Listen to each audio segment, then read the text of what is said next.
Hello, everybody. Today is February 13th. My name is Franz Calamari, and you are here. This is Bohemia 4A. I was sent this battle replay by a friend of mine. You could see who is fighting whom. I'm not quite sure who the armies are here, but just to be brief and quick with this introduction, this is an NTW 3 map, which is, by the way, another fascinating mod, and I think if you want to switch things up and maybe get something a little more crazy, check it out. As you are probably guessing right now, this is Darth Mod Hardcore Realism for Napoleon Total War, my personal preferred mod of choice for this game.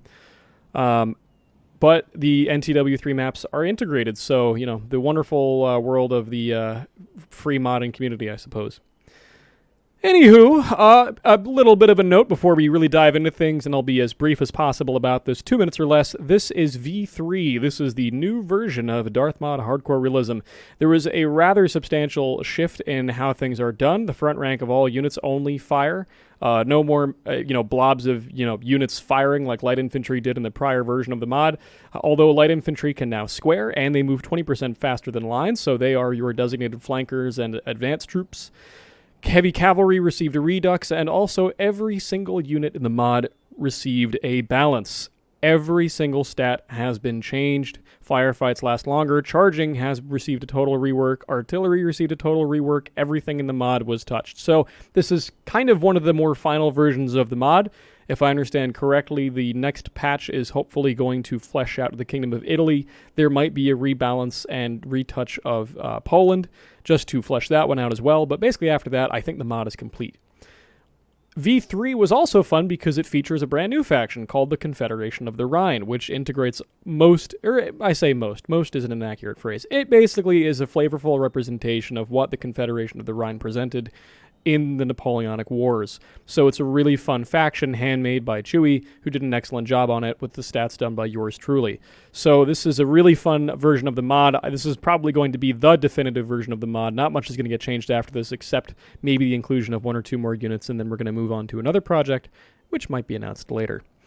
Anyway, let's talk about the map before we go on. As I said, this is a lovely map from NTW3. I encourage you guys to check it out if you'd like a switch up in your daily coffee. It's a fun map. It's very simple. It's 3 in the center and 4 on either side, so this is much more of a strategic battle than it is just to scramble for points. What I love about this map, though, is not how simple the points are. I think that's kind of secondary to what I like the most about it. It's the fact that the map has such great topography. There's a rolling hill feature. This map features rolling hills, good roads, patches of forests, some lowlands, and some, dense undergrowth areas to slow things down, some farmlands. Whenever you see these different color patches on the ground, this indicates a difference in terrain quality. So units in this field are going to march slower than units walking across this grassland.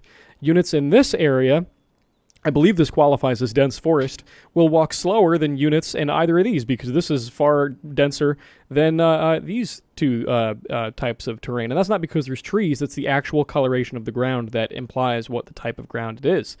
However, there's also roads, there's some groves, there's these nice urban areas that are basically all roads, so units can move rather swiftly to have urban combat situations. And as I said, these hills are going to create wonderful opportunities for some artillery geometry, so it's really, really fascinating. I think this is probably one of my favorite maps in terms of spontaneity of gameplay strategy, because it does allow players to kind of ignore more macro-scaled topographical features and kind of what I would call forced actions, where maybe there are a certain number of points on one side of the map and up as opposed to the other, so why wouldn't you go for the handful of points versus the small amount like some maps do? So this is probably one of the best maps that NTW3 as a mod has produced, and therefore is probably one of the best maps included in Darth Mod Hardcore Realism, in my humble opinion. Anyway, let's go down the line and look at the armies quick, and then we'll just kind of hit play and let things rumble. First, we have the Austrian army, which is really fascinating. And before I move on with that, actually, we're going to refer to this army as the Anglo-German Corps. Each of these I'm seeing mentally as a division. There's the Austrian division, the Prussian division, and the British division. Because there's 2 German-speaking divisions, well, technically a Hungarian-speaking division, I consider this to be basically mainly German corps, with some Anglo support. So we're going to call it, an Anglo-German corps. Anyway, back to the Austrians. They have possibly one of the most fascinating army compositions I've seen in this mod so far. And for the record, by the way, I have not watched this replay yet. I don't know how good this is going to be, although everyone who is in it, that I've spoken to anyway, says this was a very fun battle because it didn't go one way or the other until the very end. So we're in for a very nice game. Anyway, the Austrians, the reason I find this army fascinating is for basically three simple reasons. First of all, they've only taken light cavalry. They've got a bunch of Hungarian hussars and a very good unit of the 1st Hussars, and they've got another light cavalry brigade of hussars over here. So they've taken 5 squadrons of light cavalry. I like this specifically because most armies, especially in version 2 and the subsequent updates to version 2 of Darth Maul Hardcore Realism, only really featured heavy cavalry squadrons with maybe a token squadron of light cavalry here and there, and basically no dragoons or medium standard cavalry. And lancers were essentially unheard of in that version. This is a cool army to me because it shakes up that meta. People almost always sacrifice the option of light cavalry to go for heavy cavalry. And that's a problem because heavy cavalry is very expensive now. Light cavalry is vastly cheaper, usually in the 600 to 800 range. So this is quite a horde of cavalry, and light cavalry move very fast. Their, quote, walking, end quote, pace is essentially a trot.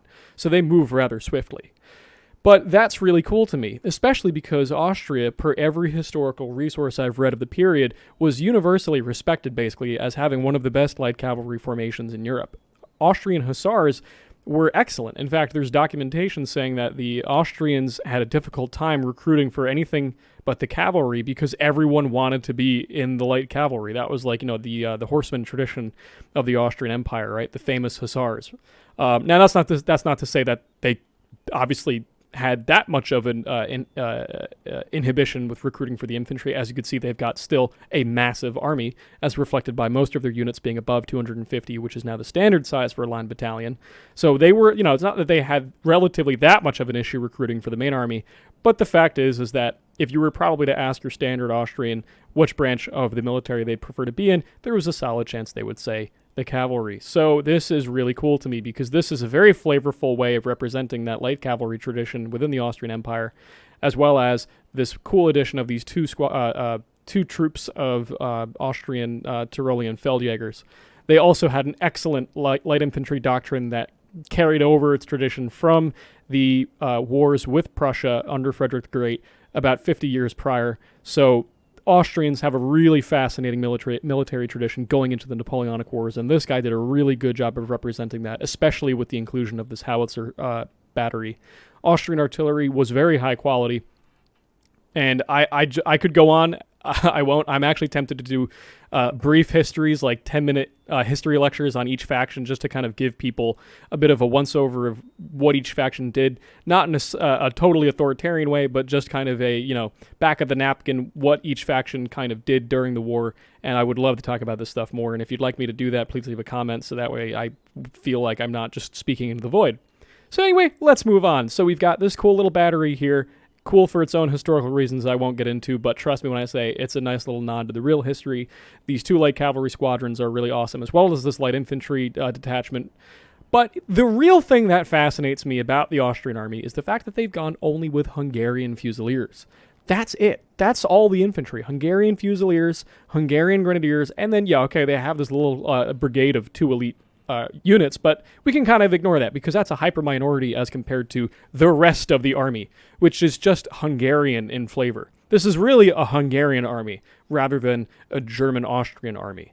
So the other fun thing about this is they've got chevrons on each one of these Hungarian units. Now, why is this cool? Well, the Hungarians don't really have the best shooting stats. In fact, their shooting is rather abysmal.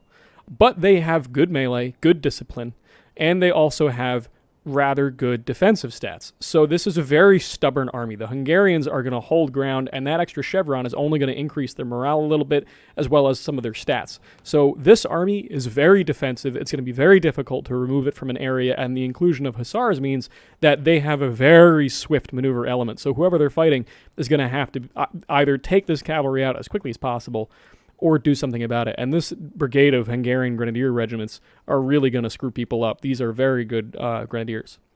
Moving on, the Prussians have another fascinating army, and I'm not going to go on a rant as much as I did about the Austrians, but needless to say, we'll just make this a brief one. They've got a nice little corps here, as you can see, of musketeers, a bunch of Brunswick sharpshooters, which are pretty above average skirmishers, and they've got some Landwehr in the back, which are effectively kind of arguably a militia line infantry unit. They're not really militia. The Landwehr of the Prussians during the Napoleonic Wars were better than your bog standard militia for historical reasons I won't get into because that's a whole other rant. But suffice it to say, this is a reliable unit of infantry, and it's not just oh, hey, I have extra money lying around. It's no, this is a very viable inclusion for the army to give it additional numbers and some oomph. And of course, the standard brigade of elites in the back to give it a backbone. But they've got a great little mix of cavalry. Some Lancers and Death's Head Hussars, a very good unit, led by Gneisenau. Some howitzers, and then they've also got Uhlans. So you've got basically all the flavors of the rainbow of the Prussian cavalry in this army. You've got Death's Head Hussars, Lancers, Brandenburg Uhlans, and Cuirassiers. Really, really diverse army so far. I'm liking what I'm seeing on this part, and what I like to see also extends over here. The Brits have a fascinating army composition that says a lot about the philosophy of this player. They've got two very good batteries of artillery. The 5-inch howitzer, British artillery, was very good. The French commented on, I think it was Michel Ney, I forgot who, and my apologies for mispronouncing more than likely French generals' names. It's just, my curse as an American to not be that bilingual.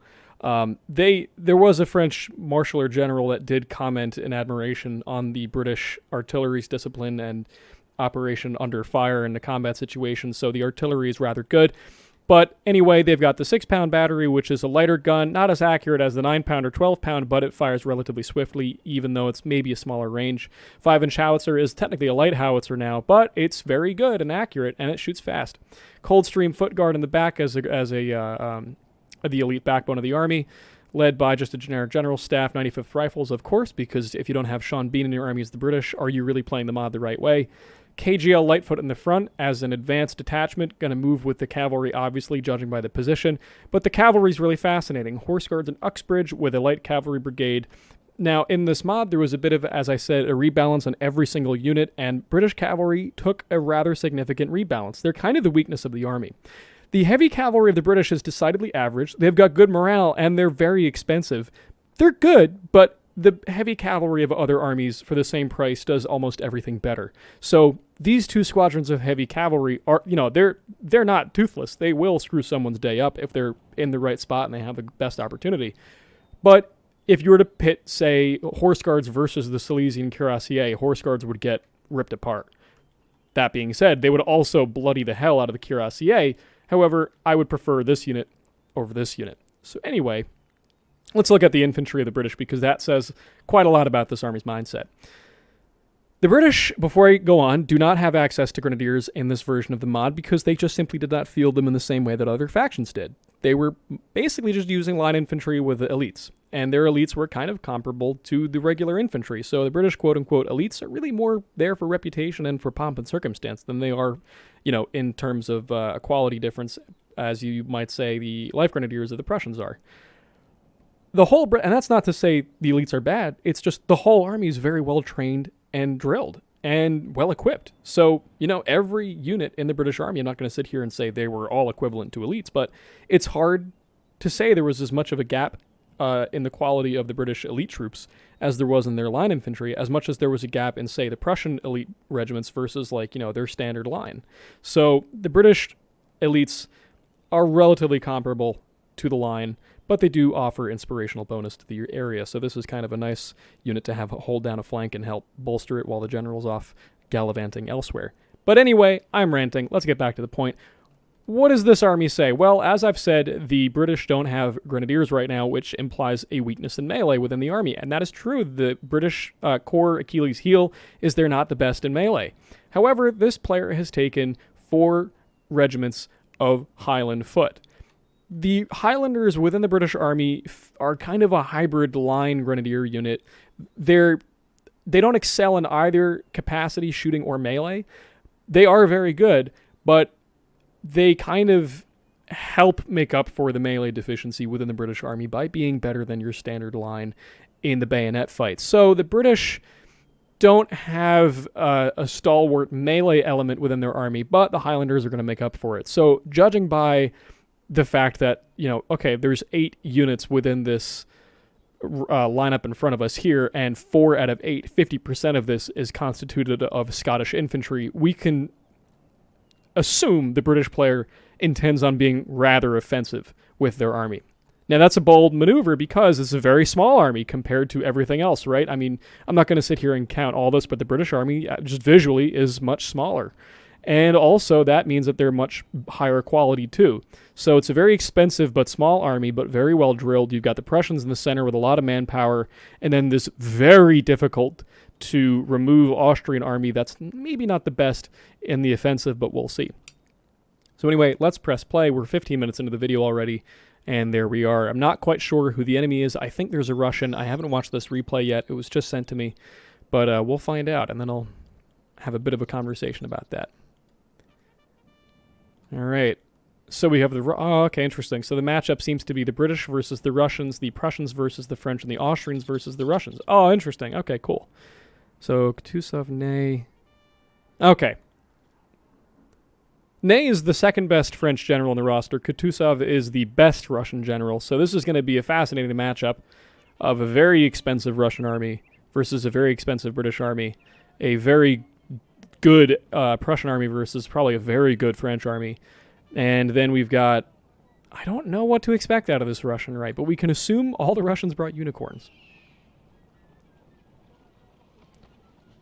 All right, so let's take a look at what's happening here. I'm going to quickly just turn up my battle sound a smidge, and I'm going to put my sound channels all the way up. Here we go.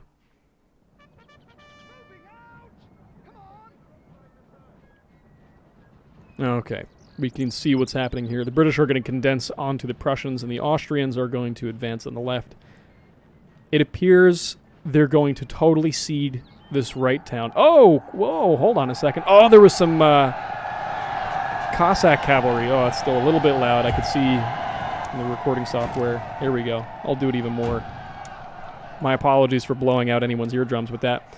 So it seems like the Russians put some Cossack cavalry, which are a guerrilla unit, in this woods to scout, so they know what the Austrians probably have. However, the Hussars are probably going to catch out those Cossacks.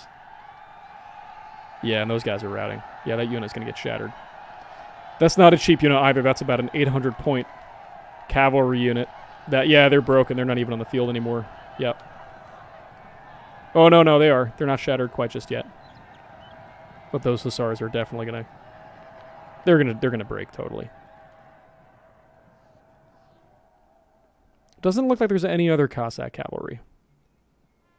This is what I mean, that the Austrian light cavalry, it's speedy. It lets you catch units out.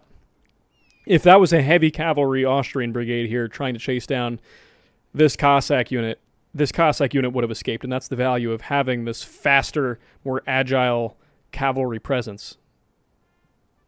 In melee, yeah, sure, they're going to lose against heavy cavalry, but you're buying them for the speed and maneuverability of the squadron, and Austrian light cavalry is excellent bar none.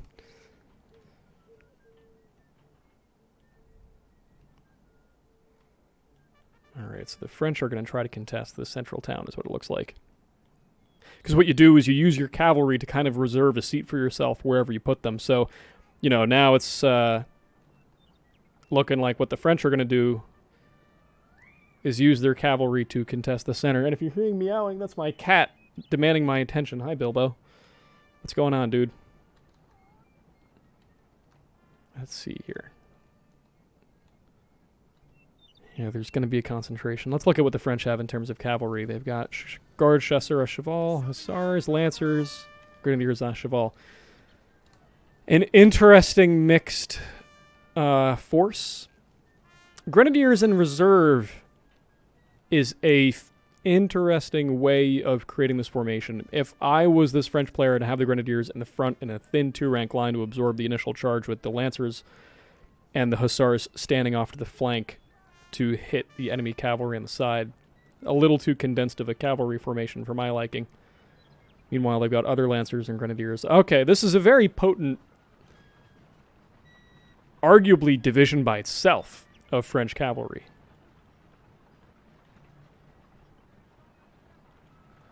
And I'm going to guess they're probably marching up using the road.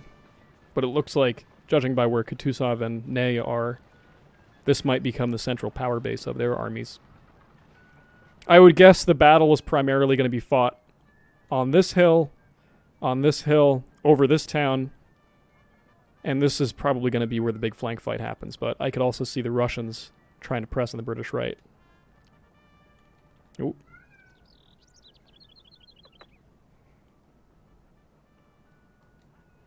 Interesting maneuver. So the French hussars...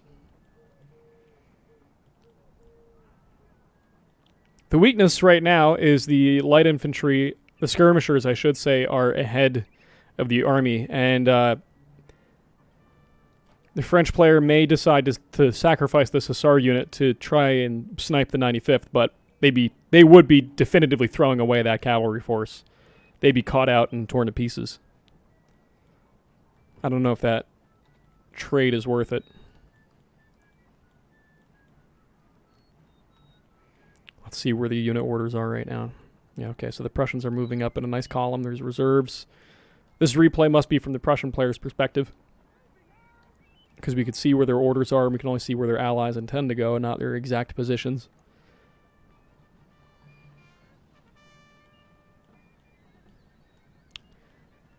One of the reasons I love maps like this is because you're able to do this sort of a thing where you can use the reverse slope of a ridge to hide your units. Cannons can't hit this Austrian cavalry division. The Prussian player is a bit far forward, and as you can see, now he's going to start coming under artillery fire.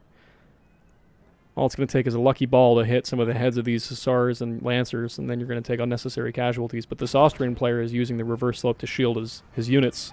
It's pretty intelligent. The British don't have as lucky of a situation. It's kind of a moment where micromanaging your unit and maybe going down to zoom at the individual model perspective helps you conserve casualties. Prussian howitzers have begun opening. Ooh, not get anybody? No. Just long. A second too soon.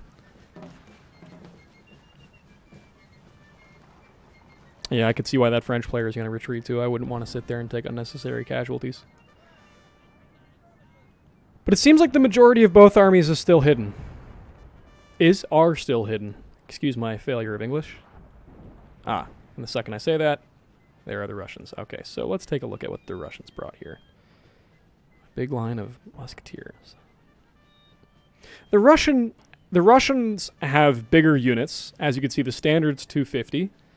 Judging by the Prussians and the Brits. But this is a fun matchup because the Austrians have slightly bigger battalions, 280 compared to the Russians' 270. But the Russians' infantry quality is a smidge higher. They have the advantage in the charge, of course, the famous Russian charge. Not overwhelmingly so. The Pavlovsk Grenadiers are a near legendary unit within the Russian army.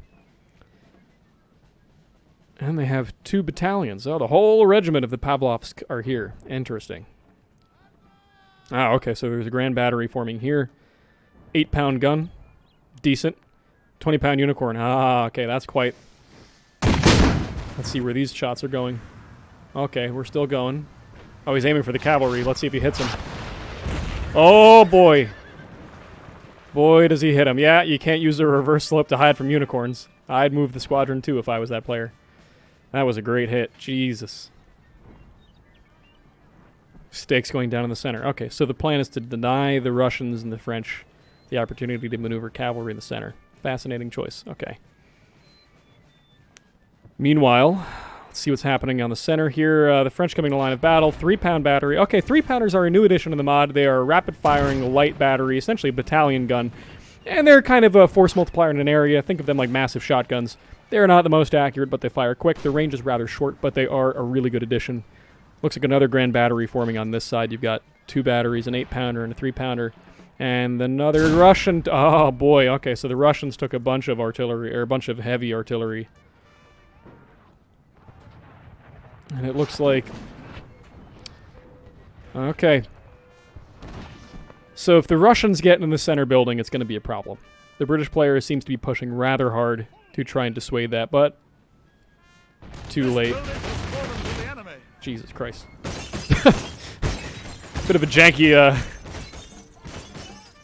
Alright, so the Jaegers of the Russian army are really interesting because they're not Jaegers in the sense you'd think. They are more light infantry than anything. So they move fast, and it's a smaller unit. The accuracy is honestly not that good.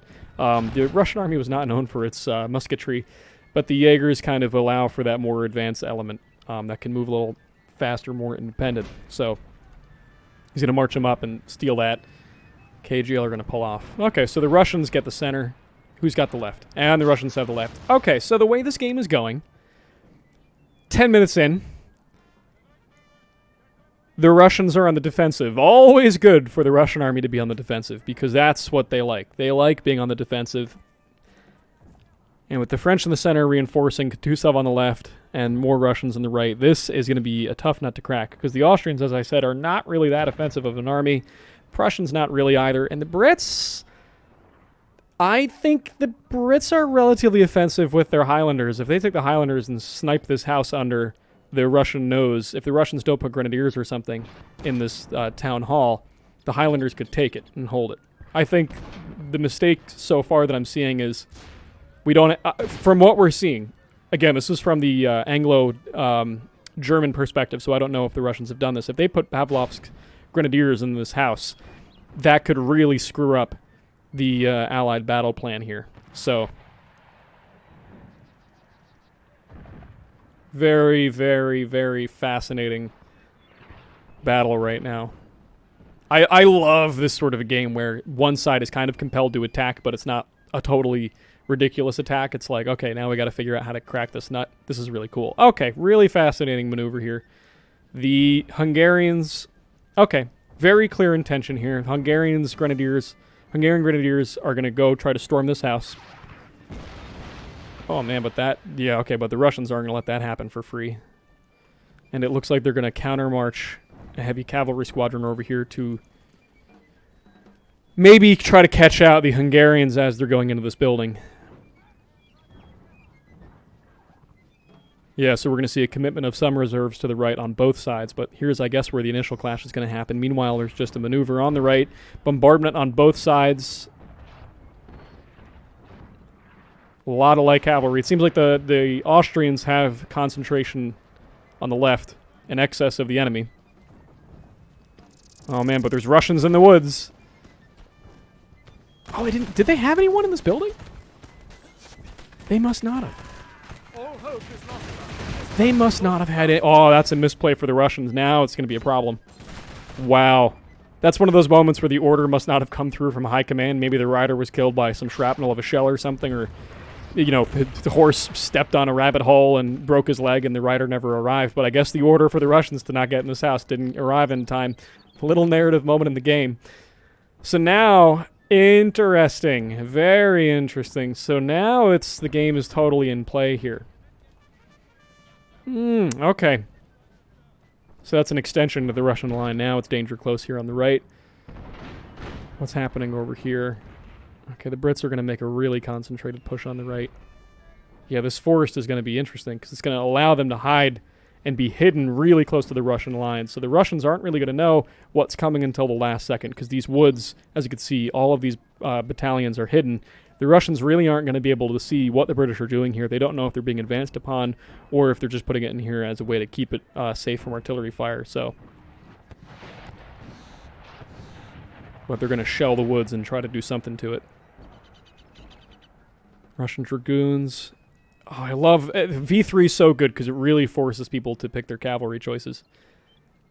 So the Russians are going to curl this way. And remember, it's Kutuzov, so...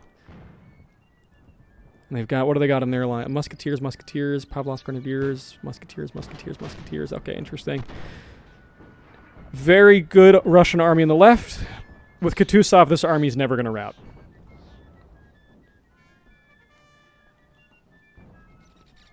If I was this British player, I'd commit more cavalry to this flank. I think this is a problem because they forced the Russians to redeploy a little bit, but...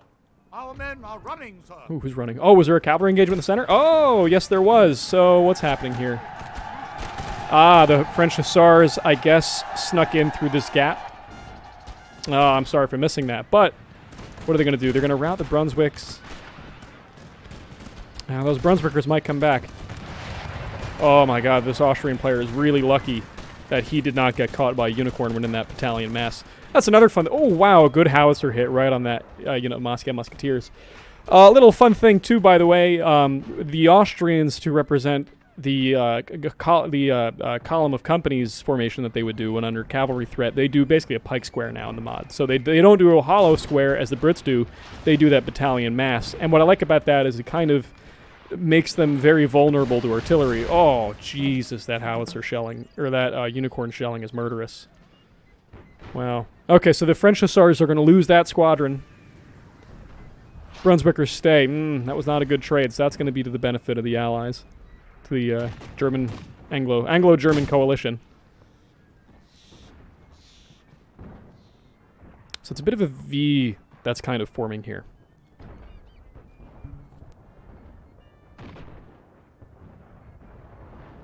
So okay, I think I commend both sides here for being relatively cautious and trying to figure out what's happening. I think the advantage of firepower is clearly with the Russo-French Corps.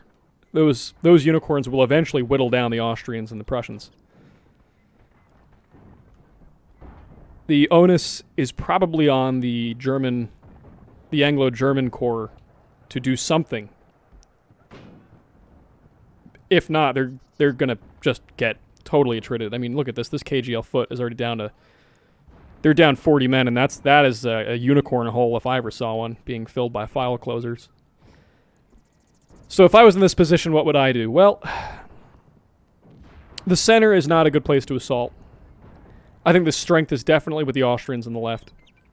They've got this house. This house can be a bit of a Gibraltar. Well, I say that. The real Gibraltar is in the center.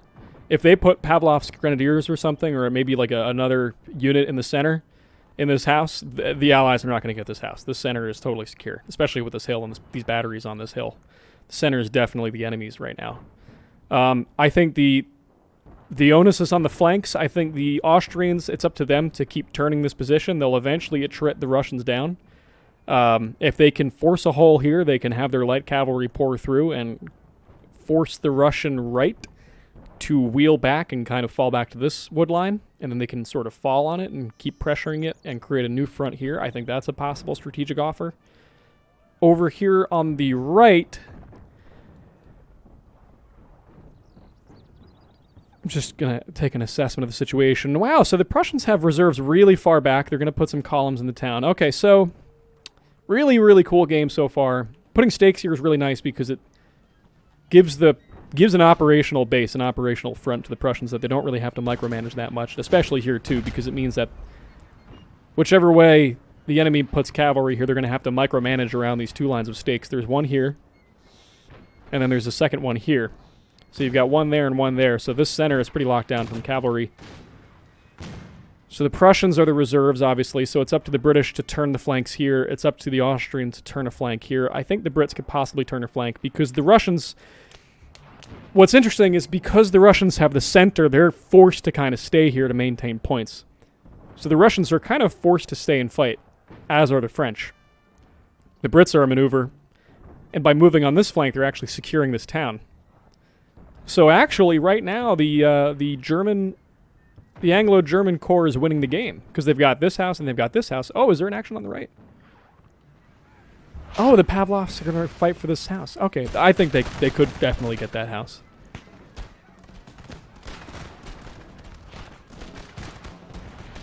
This Hungarian grenadier, or this Hungarian player. Yeah, okay, he's going to do that. Yeah, he's going to march over some reserves and redeploy a little bit. Preemptive square, dissuading these hussars from going in. Looks like they've been hit by a unicorn. That's what I would wager all these casualties are from. Those are Hungarian polices. Yeah.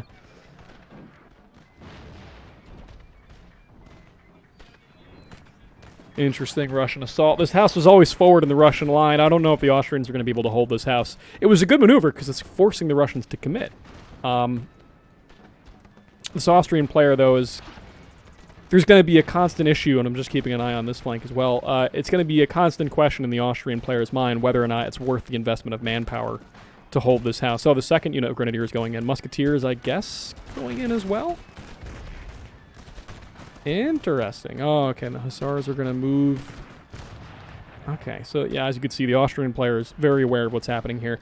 That's going to be the question, right? For the Austrian left, the question is always going to be, is it worth pressuring that house and putting the troops in? Center held by conscripts, an interesting choice. Conscripts can't square. So the French player, who although he's blocking it, part of me wonders if it would have been better to have standard line here and then have conscripts elsewhere, because a heavy cavalry commitment in the center might do a lot of damage here. Infantry, interesting choice. My cat is meowing in the background. He must concur with me. Oh, looks like the Russians are going to push into a heavy commitment here. The wood line, Brits moving in more reinforcements. General staff in here too. Oh, man. Okay, so... Oh, and they're moving in quick.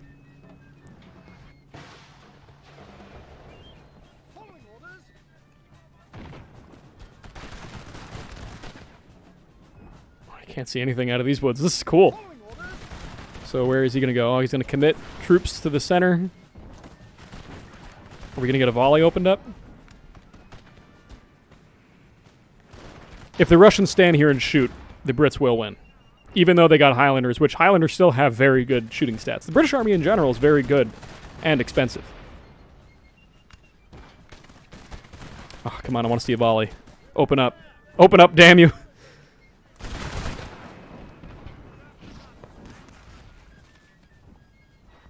I think the Brits should have...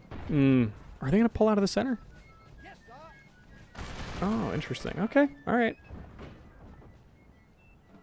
Okay, so they're very clear concentration of force here with bombardment.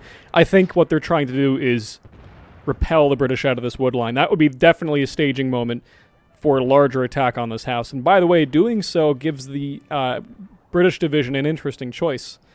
They could either retreat straight back towards the center and maybe get some Prussian support, or they can retreat towards this house and hold it. But the problem is that creates a dent in this line, and that would truly create a thin red line. Oh, are the six... Oh, I guess there's some counter-battery fire going on. Oh, yeah. I'd say, yeah, the French 3-pounder. Rapid-fire gun, not that accurate, but it shoots quick, and I guess he's trying to dismount these 6-pound guns. If I was the British player, I'd be using those 6-pounders to hit the French cavalry, personally. Oh, yeah, okay, so there's definitely a clear turning movement going on. Good movement of Uxbridge.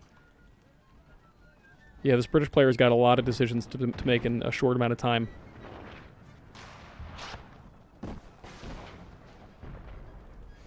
What's going on the left in the meantime?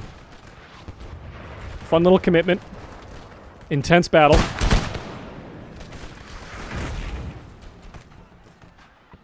Oh, I suppose the Austrians... Okay, so, alright, interesting. Okay, so the Austrians tried to do some action over here. Oh, they used their grenadiers to smash into the right and try to break this square is what we missed, and then the Chevalier Guard came in and cracked the cavalry and the infantry, so... Okay, so that's a minor victory on the right, on the Russian right. Now the fight for this house is looking costly. I don't know, maybe the Austrian player...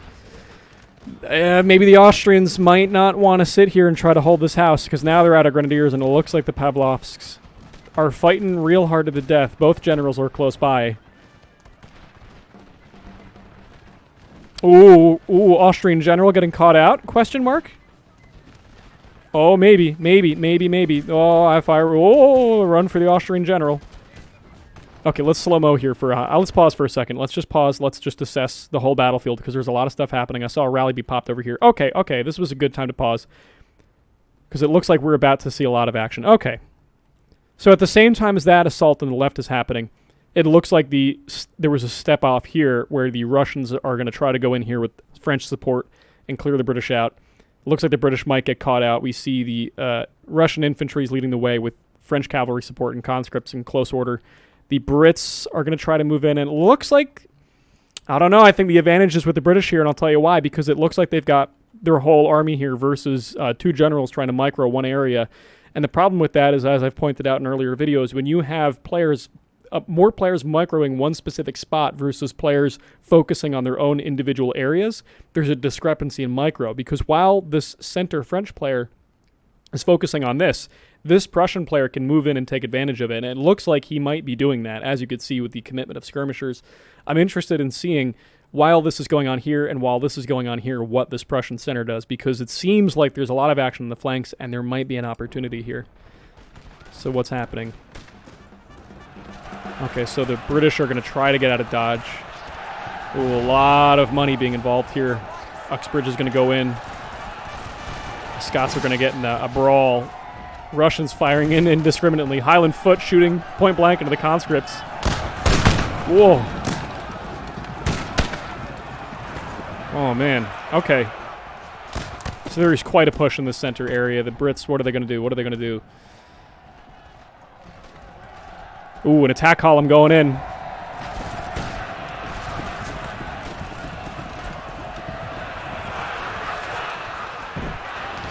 Whoa. Oh, and that center. Yeah, look at how far in they're penetrating into that line. Jesus. And this, a lot of casualties in the Highland Foot. And that assault column is pretty healthy. I think... Oh, did they capture this flank? Yes, they did. Okay, so now the Austrian player has got to really think about what they want to do. Okay. Okay, so things are starting to go against the Anglo-German corps. Oh, did they catch out the Dragoons, though? Oh, some micro here. 10th. Ooh, a lot of hard decisions being made here. This is going to come down to individual skill. There's a lot of stuff happening all over the place. It looks like the Prussians are going to hold the center a little bit. The right, oh, the British player, this is a test of skill. Grenadiers au Cheval, maybe, 10th Hussars being caught out in the flank charge, but they're going to get out, maybe. 88th Foot trying to support. How are we doing on the right? Dragoons are going to outkill those 15th. Yeah. British light cavalry trying to do something. It looks like a unit was just shattered here. Yeah, the French conscripts were shattered. Yeah, horse guards breaking them in melee with the musketeers. Yeah, that sounds about right. Highland Foot holding the friggin' line. Heavily attrited, though. French. Wow. Yeah, British really, really fighting tooth and nail for this center here. It looks like what happened is the... So the French have low morale because they use conscripts. I think this was a very good charge. I think what happened is it was just out micro, but they're not getting it for free. Highland Foot starting to be routed. Ooh, general staff being caught up by a cavalry charge. Where's the general? I think that's him. Okay, so he... No, where is he? There he is. Oh, wow, he ran fast. Holy shit. Our men are running, sir. Yeah, okay, that was good. Okay, so now... Okay, yeah, so there's the Prussian reserves coming in.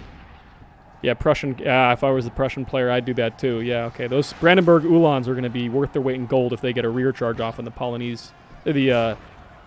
Lancers. Polish Lancers? Yeah, Polish Lancers. Yeah, brawl in the center. Seems like the only thing that stymied it was the commitment of the entire British Cavalry Corps division.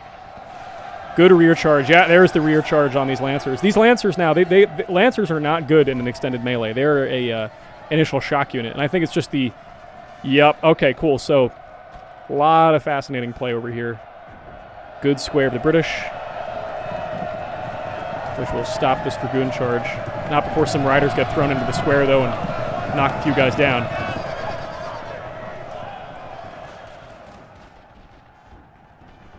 Wow, what a absolute balls-to-the-wall brawl for this forest here. So the British seem to be holding.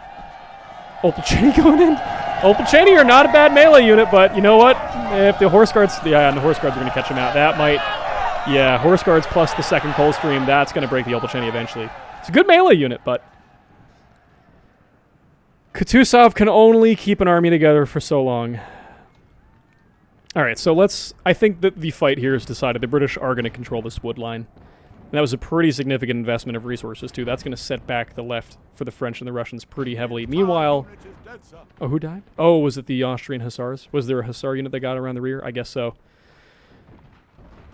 So there is some failure on the Russian-French left.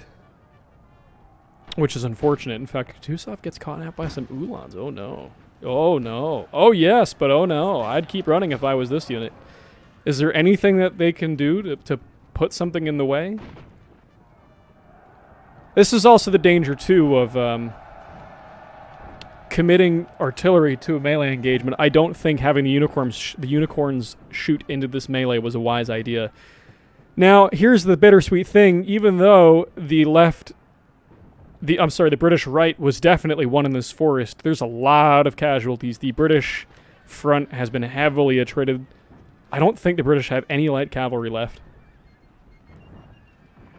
It cost a lot for them to hold this.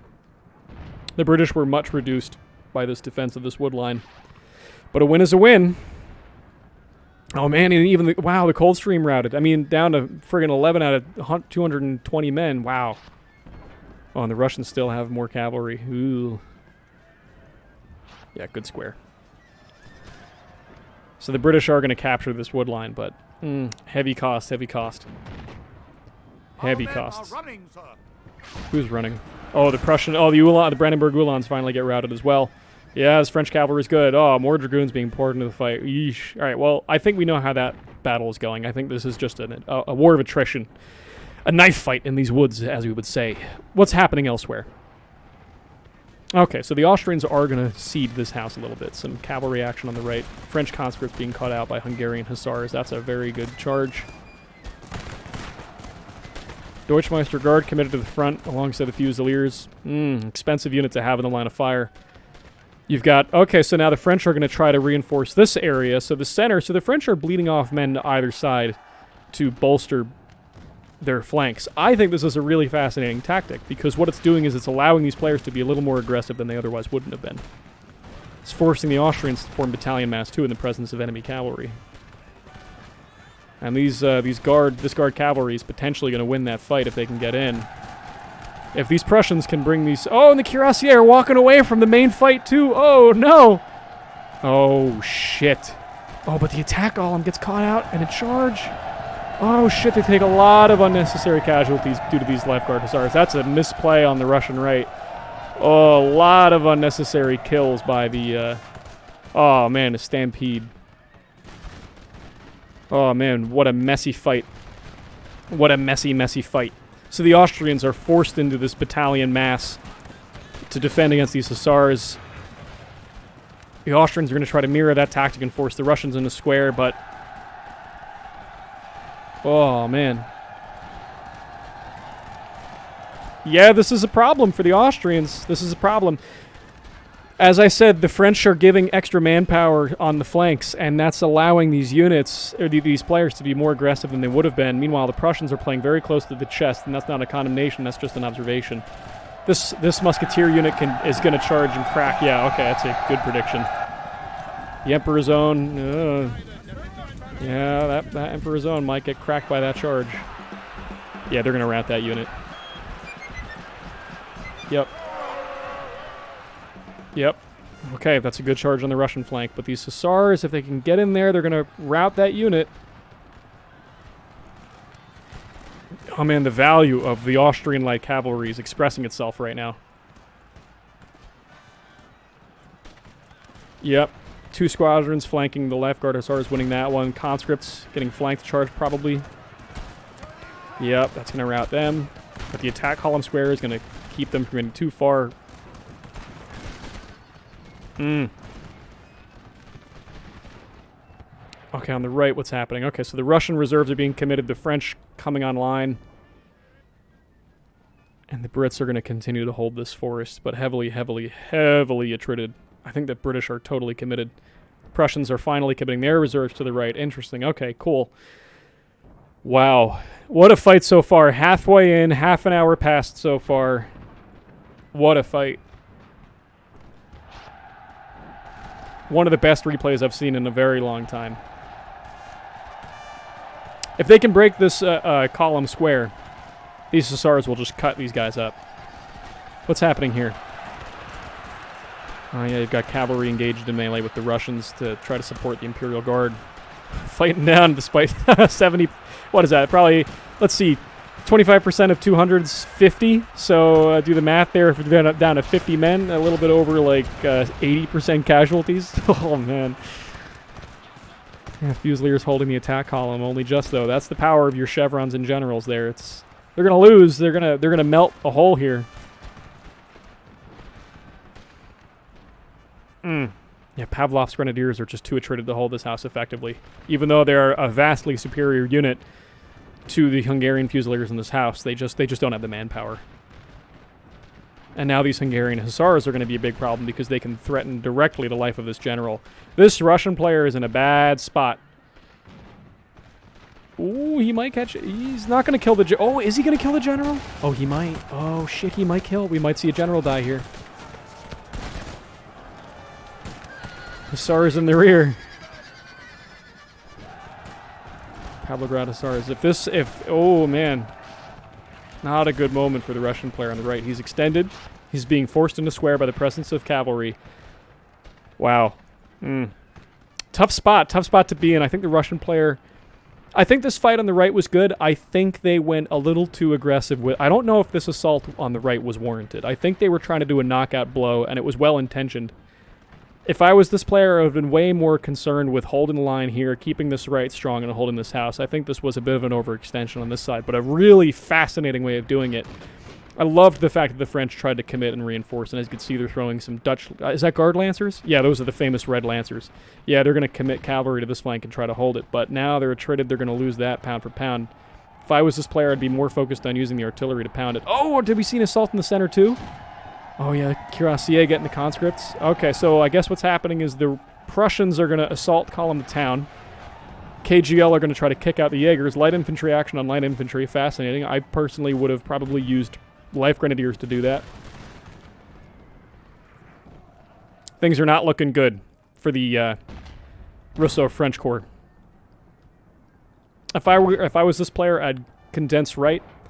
If I was this player, I'd condense center. And I would try to make a play for this house and extend the battle, but I think things are kind of already set. I don't know if they're going to be able to hold this house. This is not looking good.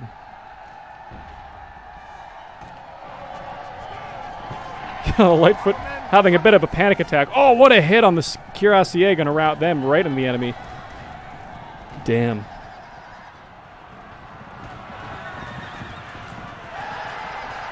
Oh, another brawl.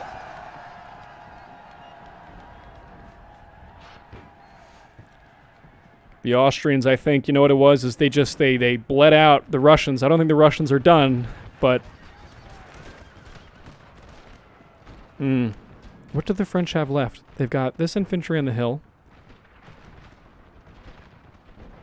It would have maybe be better to,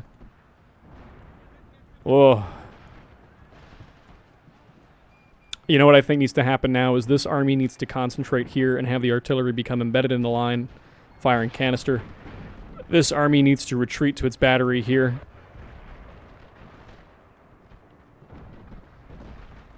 The Austrians are just going to put all their weight on the Russians. I think they're getting desperate. Prussian strong commitment in the center. This was a bit of a... You know, it's funny. This was a bit of a mirror match. The French kind of dispersed their army throughout both flanks to try and help the success of either side. And you know what? The French player did a damn good job helping where they did, and I really respect the ambition of their maneuver, of their strategy. But you know what it was is... What's the line from Gettysburg? The enemy is strong on the flanks, but they are weak in the center. That is where they shall break. I mean, that's what you're kind of seeing. The center... The French player... I butchered that quote. Sorry, anyone listening to that, but you get the gist of it. The French player, by bleeding off the reserves to either side, to try and assist the strategies on those flanks, they did exactly that. They weakened their center, and the Prussians, you know, maybe if you're watching this replay, you'd think the Prussian player was greedy holding their reserves, but this was the result. The French don't have the gas to hold off this assault in the center, and that's going to get this house. Imagine if all the stuff the French committed here and here was here. This house would have been a lot more difficult to get. So they were weak in the center. They were weak in the center. Oh, the Austrians are going to start breaking, though. Yeah, those unicorns. The unicorns do massive morale damage. Yeah, the Russians aren't done. They're not done. They're fighting defensive, but they're not done. And he's going to quickly form some lines. And it's possible he could get... I think if he falls on this unit, he might be able to get it. Okay, so Joseph is going to run over here and try to rally the routing troops. Oh, yeah, those Prussian reserves coming in the line. Look at that. The Landwehr. Yeah, the Landwehr. Now they don't have... the Landwehr, because the enemy cavalry's been destroyed effectively, they don't have to worry too much, and they can get into the line of battle, but there is still a squadron or two of French cavalry running around the battlefield. I think if I was the French-Russian team right now, what I would do is I would say, okay, let's pull back. We've still got 20 minutes left in this battle. Let's do a general retreat, fall back to this hill a little bit. Let's reform our lines, and let's try to figure out what we do from here. Because I think if I was them, you know what I would do maybe is I would say maybe it's a better idea to take the whole army and pull this way, cede this right flank and make a defensive line on this road, and then put some weight on the left, force the British out. That'll give you this one pointer, and then you can fall on this house. And I would say the superiority of firepower in the form of artillery would probably let you get this center. I think this is the mistake of the right here. I think staying in this fight is a problem. And oh shit, Cuirassier. Oh boy. This Russian player was probably microing elsewhere. Oh man, whittling firepower, withering firepower. Yeah, yeah, that's it. Yep. You didn't get out fast enough. Sometimes the best thing to do, as I've said before, is a retreat. Very strong attacks, and this unit is caught in melee, so they can't square. Now this Russian player is going to panic square. Yeah, okay, yep, retreat. That's what I would do. But you know what? Too little, too late. The window to retreat is closed. So this forlorn square is going to have to hold. And now with this cavalry presence, what's going to happen is there's going to be a bit of a... ooh, does he catch him out, though? He does catch him out. And you know what that is, as I said before, the micro is split. The Prussian player is probably busy elsewhere because this is where most of his army is, and he's not paying attention to this cavalry unit except now. So he's going to take some casualties in the charge. Not his fault again, because his team's winning, so acceptable losses, but that's the problem with micro. Oh, the Landwehr charge? Landwehr charging in. Ah, good use of... yeah, because if he can break that square, he can crack him with the Cuirassier. Yeah, see, that's a great tactic. What you do is you have cavalry threaten, and it forces a retreating enemy to square to defend against cavalry, and that lets you catch them out. Yeah, so these two regiments, these Russian regiments are not going to make it out of this alive, and that means the Russian right is effectively non-existent. So now it's the remnants of the Austrians, which are very attrited, but on the field, as well as the center and the French, who are mostly depleted. They've got some units, but nothing too crazy. But they have a shitload of artillery, and that's what's going to be their saving grace. Ooh, this might... I don't know if extending the horse guards like this is a good idea. What is he trying to do? Oh, I think what's happening is there's a desperate attempt to go for the cavalry, for the artillery, but I think the mere presence of these dragoons is going to preclude that from being a possibility. This is a misplay on the British player's part. A respectable endeavor, but I think not enough gas in the tank for that to come off the ground. Ah, look. Light cavalry running rampant. Tired, though. Tired. It might be better to let this cavalry rest. They're winning the game right now. I would say the enemy, the Germans are getting... They got the Danda up, and what they're going to try to do is press the advantage. And I can't blame them. They want to capture these batteries. But the thing is, if these guns turn around and get canister off, it's not going to be pretty. If I was... I would... Oh, man. Oh, yeah, the canister routing? Canister route? Oh, yeah, that's the route, and... Okay, yeah, see, there you go. So the 20-pound unicorn's going to survive. 8-pound foot battery's going to go. Oh, yeah, but you know what? I'm speaking out of turn. I'm wrong, and I'll tell you why. It doesn't matter anymore, because look at all the infantry coming up. Yeah, no matter what, these batteries are gone. I'm speaking out of my ass here. Yeah, see, if this Russian player had just retreated a little faster... Our men are running, sir. Yeah, but this 20-pound unicorn is not going to go quietly. Jesus, it's already routed 2 units of troops. Are they going to get one more shot off? Oh, they were just about to. They were just about to. Oh, boy, these Hungarian Fusiliers better count their lucky stars. Yeah, if I was these players, I would just tell every gun to shoot at the right, and that's, I think, what they're doing. I would have every gun I had shoot at the right.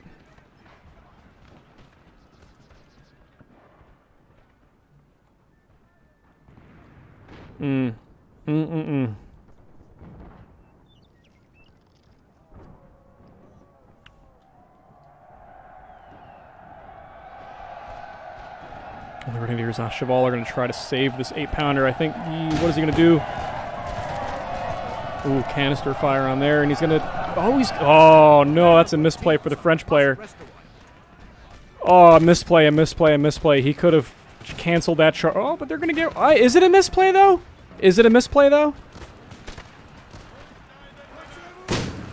Oh, that canister fired straight in the air. That was weird. Is it a misplay, though?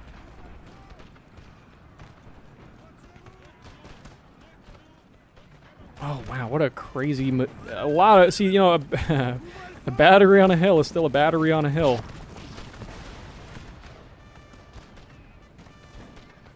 They are going to get some of these guns, but they're definitely not getting them for free.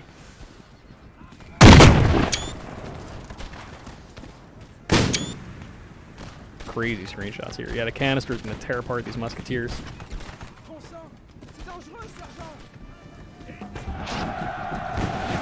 Whoa! Wow! And it's gonna... okay, and yeah, he's gonna charge in the Grenadiers à Cheval. We're gonna get caught in the square. Oh, boy. Yeah, I think that just... Ooh. Whoa. A lot of crazy micro plays here. Oh, he charged the general staff into the back of the musketeers. Holy shit. What a bunch of wild, fucking insane plays here. Although, yeah, you know what? It's just too little too late. I would have taken the battery crew off, and I would have had the cavalry. You know what? He might be able to rout that unit, though, with the cavalry alone. Problem is when you charge, there's a 2-minute recharge clock that starts on the unit, so they're not going to get their charge bonus. They're going to get the weight of the momentum that's going to knock some guys down, but the Grenadiers à Cheval are not going to get their full charge bonus for hitting this musketeer unit. That is going to rout the unit, though, for sure. Heavy cost for the Allies to get these batteries. Heavy cost. Heavy cost. I thought they couldn't do it. Turns out I was wrong. There's still some friggin' musketeers in this wood line. Wow. Says a lot about how difficult it is to assault artillery head-on when there's nothing in the way. You'd think because the battery's isolated that it's going to be a pushover, but you know what? It's still a massive tube filled with gunpowder and iron spitting hatred at you. You know, it's not easy. It's not easy to get that. And this Landwehr can't square, and they're exhausted. Ooh, I don't. Oh man.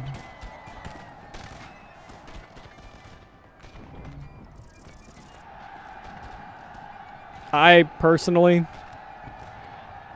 I would have let the Russian general charge in there just to rout the Landwehr and get it. I would keep the conscripts and Grenadiers à Cheval back here because by now, you're not going to win this wood line. This is an unnecessary commitment of troops. I would let them be here and shell them the whole way because this 20-pound unicorn can really hold the shit out of them. And if you do that for long enough, you'll probably rout a lot of this stuff. Meanwhile, over here, a bit of an interesting scenario, specifically because, consider from the perspective of the Russians. They know the Brits are in here because the British Army won this fight. However, everything in here is hidden. All they see is the general... So from the Russian perspective, let me say this differently. The only thing they see in this wood line is the general staff. This unit is hidden, and that unit is hidden. So if you're the Russian player, and you're sitting here looking, let's try to use the trees to hide the flags. This is the only flag you see, and it's the general staff. You would be very, you could be forgiven for being this, you could be Kutuzov and see the British general here, and you could be forgiven for thinking, okay, there's more stuff in this wood line than just these two units. What could happen here, I think, is this Opolcheny could go in, slam into the Welsh, the Grenadiers could slam into here, Pavlovsk can go around the side, Kutuzov could move up, and they could rout the British on this flank, and then they could take these units back. Actually, no. They could just take these units and put them in this wood line and finally seize it. So a moment of caution on this flank is going to cost them an opportunity to defeat the British Army in detail because this brigade is heavily attrited and is caught out. This is a very dangerous situation. It'd be safer if the KGL Lightfoot and the Highland Foot were here too. But I think this is giving this point to the British side. A moment of caution is going to cost these guys.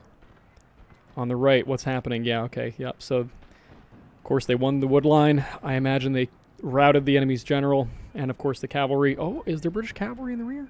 Yes, there. Oh, the horse guards. I forgot about them. Yeah.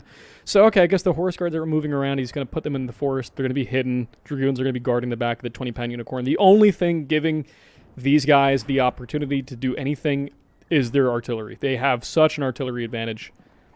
All the Allies have are 2 batteries of howitzers, but the French have a lot of their guns. What are they going to do? They're going to limber up their 3 pounds. I would do the same, and I would take those 3 pounds, and I would... Let's take a guess where they're going to go. Maybe here? Or they're going to move up with the infantry to support and attack in the town.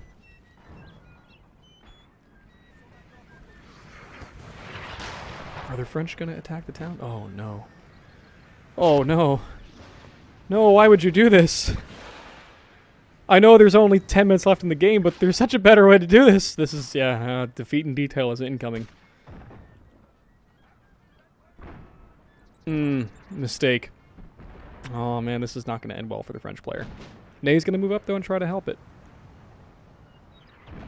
Yeah, okay, the Prussians are going to fall back. Smart, because you're going to let this house attrit them as they walk past. Cool.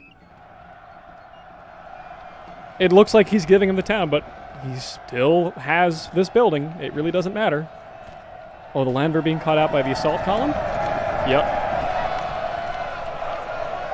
They're just knocking guys over.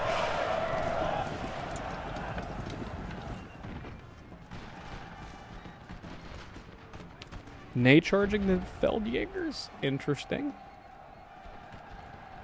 Not a bad idea. But now the Cuirassiers are up.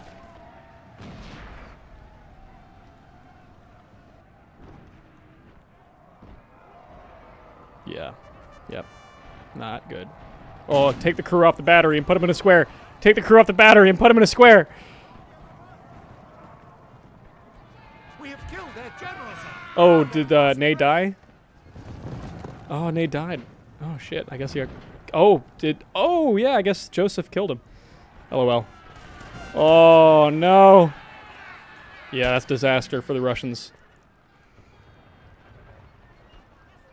Absolute disaster. And that charge bonus is no longer there, and they're attacking uphill. Oh, boy. Ooh, rear charge on his own unit. Oh. Oh, no, is that Ney? Oh, I guess he's going to use... Yeah, he's going to use Ney as a hammer. Oh, okay. Yeah, that was good. That was a good... Yeah, good job, French. You're not... Okay. So they're going to form square. And this looks, you know, local success, but...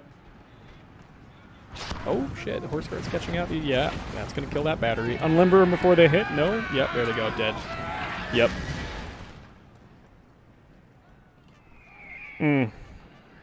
Let's fast forward this because I think the battle's effectively over. So let's talk a little bit about what happened here. Fascinating game. Very, very fascinating game. I don't think anyone got outplayed per se. What I think happened was it was just 2 different strategies that only one of which could have succeeded, right? What did the French do? What did the Russo-French Corps do? Well, the French held the center and essentially split their army into thirds, with the lesser third being in the center as a holding force, while they used their army to support the right and the left. I think what happened is the Russian players on both sides wanted to be aggressive and use that Russian offensive tactic of the bayonet to try to win. The problem was the Allies had the Anglo-German Corps had very good positions around which to defend, and they had manpower, and frankly, they were not attrited enough, in my opinion, to be successfully pushed out. If that same tactic had been tried at a later date, later into the battle, probably would have succeeded. I suspect if this side had simply remained engaged and the Russians continued focusing their artillery on reducing the enemy, those unicorns would have done a lot of really good work and probably would have allowed the Russian infantry some breathing room. And I also think, too, they were still too aggressive, because what's the point of being aggressive over here? You already have this house. I would have held this tree line, held here, had some cursory troops here, held the Russian cavalry in reserve, and forced the Austrians on the offensive. Because you're going to win. As long as you have good troops in this house, you're going to win. So, I don't know. I think over here it was a little too impetuous. Fascinating tactics, though. And I think over here, this assault into the tree line was very well intentioned. I think it could have been done better. And what I specifically mean by that is the British were very concentrated in this forest. What I think would have been better to do is a similar thing. Move troops in to engage in a firefight in a holding pattern. Use your Opolcheny to scout in front. Then use the French to sit here so the French player can remain concentrated in the center, and then have Kutuzov and his Russian force wrap around here and essentially encircle this forest and fall into it, and then use your superior cavalry advantage to beat the British cavalry off. I think there was just a series of small strategic mistakes that really limited the effectiveness of both of these maneuvers. And then finally in the center, and I know we're on the score screen, so I'll make this quick. I think in the center the issue is I don't think there was really a misplay in the center, to be honest with you. I think it was a misplay to not have the Pavlovsk in this house because it was easy to killing the Jaegers. But I think the misplay, frankly, was the fact that both of these attempts on the left and the right for the Russians and the French failed. If both of these maneuvers on the left and the right succeeded, they would have had the manpower to hold the center, and it would have made the jobs of the German Anglo Corps that much more difficult. But unfortunately, the failures cost men, and, battles like these are typically not lost by individual moments, but rather death by 1,000 cuts, and that's really what happened. Anyway, a friggin' awesome battle. I love stuff like this. I am not saying any of what I'm saying to condemn either side and say one side's less skillful than the other. I think, looking back on it, in the moment where all these maneuvers were happening, it could have gone either way. And I think it was just little moments of battle kind of determined what was going to happen from one minute to the next. And if I was on the winning side, the Anglo-German side, I probably would have had my brown pants on by the end of the battle because it was fast and it was intense on both flanks. Really friggin' awesome fight. Again, thanks for sending it in. I had a great time watching it. Let's do some math here quick, as we usually do, to see what the unit sizes are.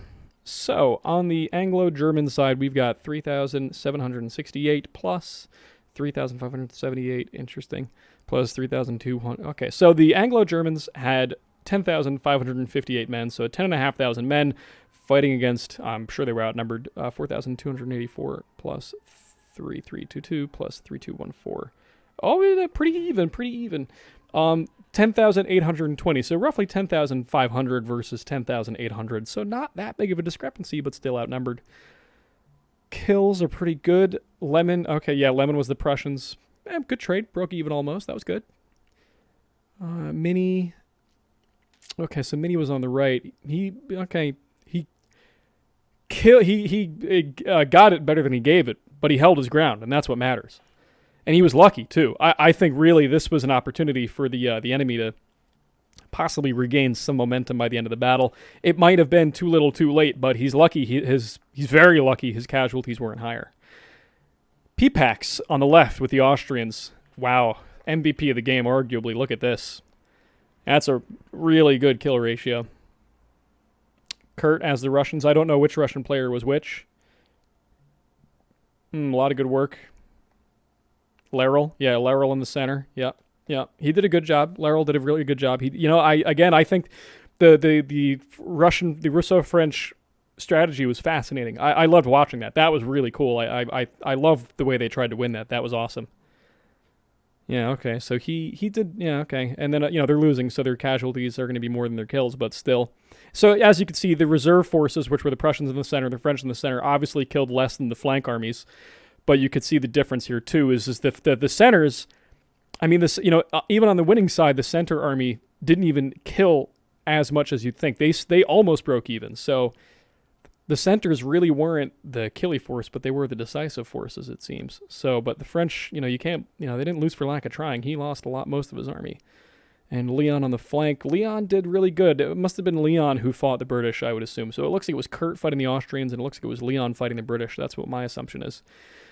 Let's look at unit stats. Okay, so this was from the Prussian perspective. Musketeers, yeah, cuirassier and the howitzers, yeah. Okay, a lot of good kills. So a lot of the work on the Prussian side was with a handful of units. Fascinating battle. Well, we're at an hour and 15 minutes. I've held you for long enough. It's been about 2 and change Mandalorian episodes worth of content here. I'm going to leave you guys to the rest of your wonderful Sunday. Again, my name is Franz Calamari, and you are here today. It's February 13th, 2022. It is a wonderful, snowy, slushy day here in Midtown Manhattan. I have loved this battle from start to finish. Thank you guys for sending it in. Kudos to P-Pax, Lemon, Minnie, Kurt, Laryl, and Leon for playing it. Congratulations to everybody. That was an amazing battle to watch. I know who wants to lose a battle, but you know what? If you're going to lose, at least make it cool, and they definitely did. Before I totally let you guys off the hook, if you've already stopped playing the video, sorry, but one last note, I am considering adding other types of games to the channel. I love Napoleon Total War. I love these battles, as you can see. It really is a fascinating game to watch because it gives you a lot to think about, a lot of mental floss. However, I love historical and strategy games in general, so I'm open to the idea of other games, and I figured I'd just invite you all to leave a comment or DM me, whatever, smoke signal, Steam message, Discord message, whatever, of other games you'd like to see me analyze and kind of provide content for. Just some quick notes. I would prefer something that is a little slower. I don't want to have to do high-speed commentary, to be honest with you. I like being able to give this more nuanced, detailed discussion. And I would prefer something multiplayer because I just think AI are dumb, honestly. I think multiplayer games are where the real intelligent plays are. I'm considering adding Hearts of Iron to this once I learn how to play that better. I also EU4, I've really been getting into that with Lemon Squid and a bunch of other guys. I think there's a lot of fun to be had there, maybe doing a stream of that once in a while, but I would love to do more replays like this in other games, and obviously other Total War games are here on the table. Just as another quick note on that, though, I'm hesitant to include Rome Total War or Medieval Total War because they're just brawls. It's like, okay, knights charging into peasants. The strategy is there, but it's not as nuanced as linear warfare is. So, I know I've said a lot there, and I'm giving you guys a lot of parameters, but I'm opening the floor to suggestions of other games to stream and provide commentary for. So let me know of titles you think I would have a good time watching, and I'll check them out. Anyway, thanks again. Always a pleasure doing a video for you guys and watching these wonderful replays. And thanks very much, and I hope to see you soon. Stay safe, and I'll see you around.